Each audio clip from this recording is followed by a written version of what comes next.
Natabunan ng lupa ang asawa ko. Binayaran kami ng kumpanya para manahimik. Golden Lotus. Siyempre, naghihiganti. Siling. Pagkagising ng papi ni Bingo ay agad niyang pinuntahan si Aling Nene na nagluluto sa kusina dahil amoy na amoy niya ang isdang niluluto niya na sinundan naman ni Caroline. Tinanong niya kung anong ulam ni Bingo na sinabihan ng matanda na hayaan na nila si Bingo na ipagluluto na lang niya ng hotdog dahil si Caroline talaga ang nilutuan niya. Agad tinanong ng dalaga kung bawal kay Bingo ang isda kaya giniit naman nila na ayaw lang niyang mag-ulam.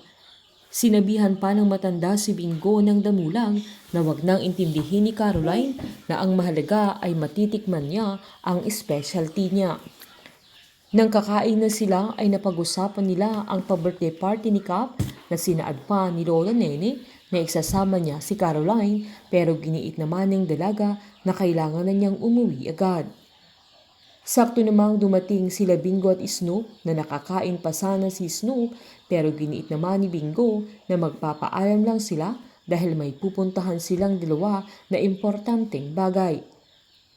Sinita naman sila ni Aling Nene at tinanong kung sinong maghahatid kay Caroline kaya natahimik si Bingo na agad namang sinabi ng dalaga na okay lang siya at mag-isa na lang niyang uuwi kaya giniit naman ni Snoop na kaya na niya at niyaya na niya si Bingo.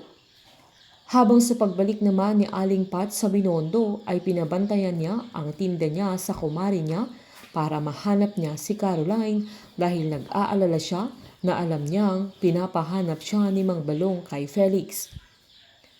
Pagdating naman nila Bingo sa bahay nila Felix ay agad silang nag-doorbell na pinagbuksan sila ng isang matandang babae na nagpakilala pa si Bingo na siya si Bungo at si Sunsun naman si Snoop.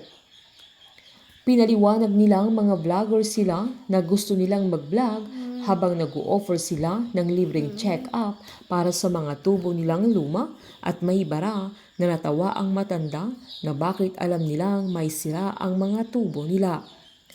Dahil kailangang maayos ang mga tubo nila ay agad nilang pinapasok pero lumabas si Mang Balong na ayaw niya ng bisita kaya pinapaalis niya ang dalawa na sinubukan pang magpaliwanag ni Stu na libre ang serbisyo nila at matatanggal ang mga bara ng tubo nila pero nanindigan ang matanda na ayaw niya ng bisita.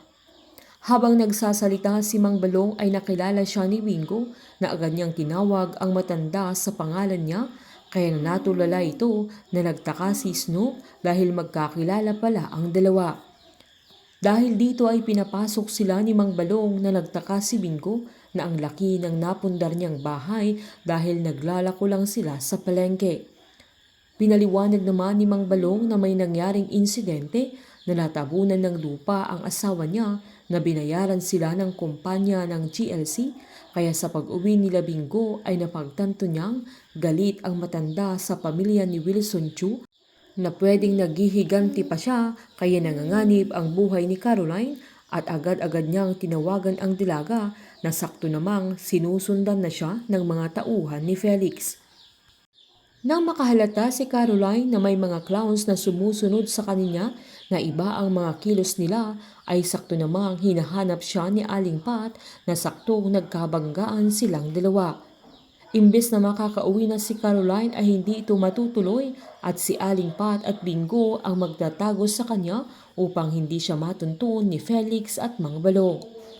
Painit ng painit ang mga tagpo, sabay-sabay po nating subaybayan ang advance episode ng Can't Buy Me Love dito po sa aking channel. Patuloy lamang pong manood at mag-subscribe para ma-update po kayo sa mga susunod na episode. Marami pong salamat.